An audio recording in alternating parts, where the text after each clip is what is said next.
Are you an ambitious business analyst who wants to grow fast in the professional career? Or you're being overlooked for BA leadership roles in spite of having good business analysis experience? Or you want to be recognized as a globally accepted branded business analyst? Or you are keen to become a business consultant? If you answered yes to any of these questions, you are at the right place. My name is Alan Mishra, Principal Trainer and Business Analyst at Adaptive US. So, welcome to the world's most valued BA certification for senior business analysts, which is the IIBA CBAP certification. So, let's understand what is CBAP. CBAP stands for Certified Business Analysis Professional. So, this is a certification endorsed by the institute named IIBA, International Institute of Business Analysis, which happens to be the world's largest association of business analysts. Currently, IIBA has more than 50,000 members, has more than 140 chapters around the world. It is very active in the field of business analysis. Then who should go for CBAP certification? Senior BAs. And it is expected that you have about 5+ years of BA experience to become a CBAP. Product managers, product owners, consultants, current CCBAs, these are the right set of candidates who can look for CBAP.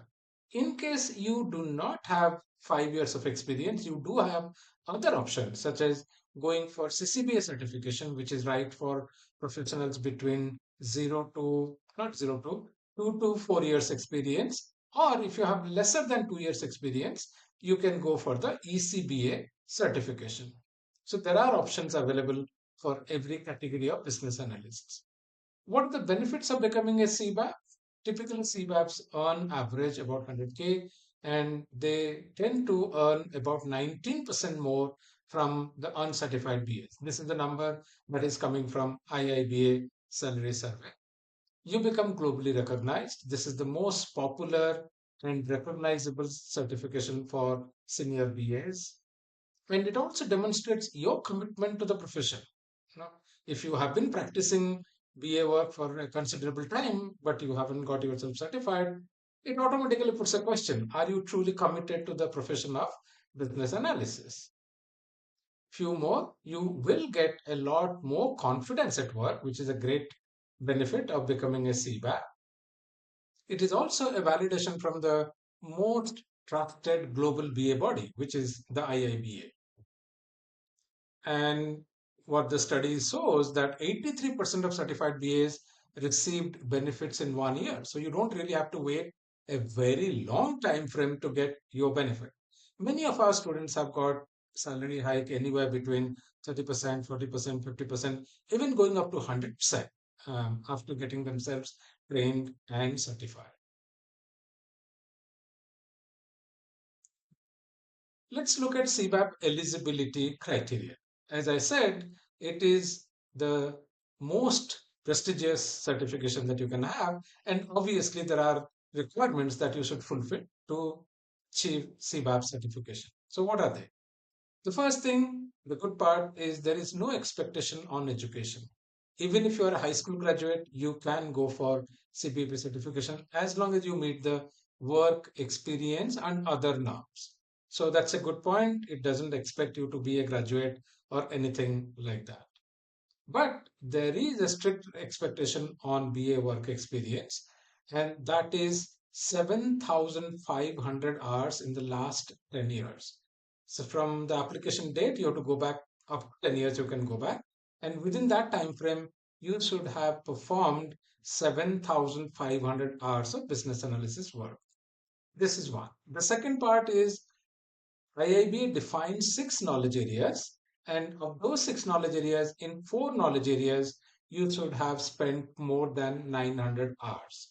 So these knowledge areas are like planning, elicitation, requirements analysis, requirements lifecycle management. And most BAs, if you have spent considerable time as a business analyst, you would have spent some good time in performing these tasks. Then comes professional development hours, which is also popularly known as PD hours. What is PD hours? PD hours is basically getting a formal training on CBAP, and that's what is called PD hours. And IIB expects you to have 35 PD hours in the last 4 years. All courses which come from IIB endorsed providers like Adaptive do provide these PD hours to you. Then there is also an expectation on references. You need to get references from two other professionals who could be your career manager, a client, or an existing CBAP. The client can be internal or external. So these two people will be endorsing you for going for CBAP certification. Then you of course have to agree to IIB terms and conditions, like being ethical in your application, being ethical during the exam process, which I believe is pretty much understandable. There's nothing unusual about it. So this is what completes the qualification criteria for CBAP. Let's look at key CBAP exam information, which will help you to prepare for CBAP quite well. So first thing, what is the guidebook for CBAP examination? The guidebook is the WABA version 3 right now. There is no other guidebook prescribed for this examination. Typically all questions will come from the BABA guide. So if you are familiar with BABA guide, it will make it much easier for you to complete the certification. Coming to the exam type, this exam has scenario type questions, which is a description of a situation. And typically these situations are described in 3 to 4 sentences. And approximately 66% of your questions will come from scenario type questions. And the remaining 33%, roughly I'm saying, we don't know the exact numbers, will come from a category of questions which are called case type questions, case based questions. These questions can be quite long, and on each case, you may have 3 to 4 questions being asked in the examination. Coming to the exam duration, it's 3.5 hours and 120 multiple choice questions. So there will be 4 choices given to you and you need to pick the best choice. Coming to the preparation effort, this is what we generally recommend. It takes about 150 to 200 hours of preparation, including the training time. It's not that the training time is excluded. So if you take out the training time, probably preparing yourself for about 115 to 150 hours, depending on at what speed you move. So we typically recommend anywhere between 12 to 16 weeks of preparation time, which is considered as a reasonably good time to prepare for the examination. So how can you take the exam? There are 2 options in front of you.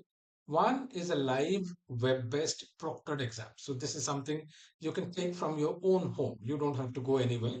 You can sit at home or office and you can take the test.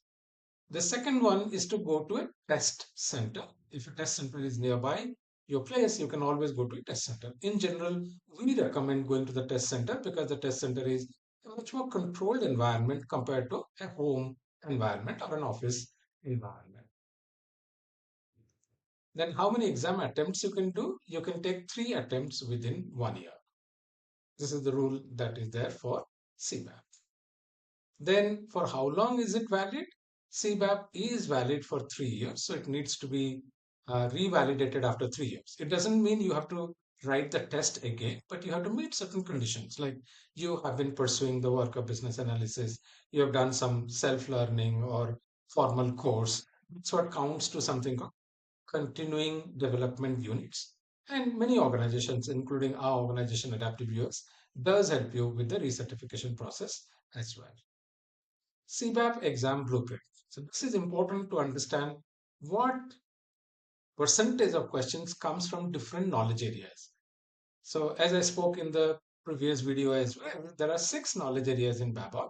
So the first knowledge area happens to be business analysis, planning and monitoring. And from that you get 14% questions. So it's quite important from that point of view. And what does this knowledge area cover?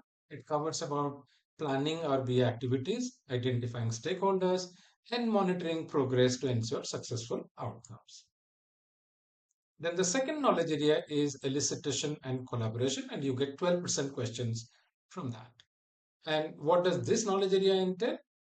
To interact with stakeholders to gather, confirm, and communicate information effectively. I would have used the word elicit, although the slide says gather. It's better to use the word elicit because elicitation is a much more involved activity compared to gathering. We will talk about it during the course. The third knowledge area is requirements lifecycle management, which again gets 15%. Trace, maintain, and manage changes to requirements throughout their life cycle. So this is what we are trying to achieve through this particular knowledge area. Then knowledge area 4, strategy analysis, that again gets 15%. And being a senior business analyst, you should be able to design a change strategy. So what is that we are doing in this particular knowledge area? Understand our current state, define the future state where we want to reach, and determine the best approach to achieve the business goals. The fifth knowledge area is again the biggest knowledge area in Babok, and that's also the area which will have maximum number of questions. So requirement analysis and design definition gets 30% questions. So if you don't do well here, most likely you will not do well in the exam. It's almost like two knowledge areas combined together. So what is that we are doing here? We are analyzing needs, defining requirements, and design potential solutions to address our business opportunities or problems. Then the last knowledge area is called solution evaluation, that also gets 16%. And what is the purpose of this knowledge area? To measure and analyze solution performance to ensure it delivers the expected value. So often we will actually understand the bottlenecks in the solution and then try to do something about those bottlenecks to get the maximum value from a solution.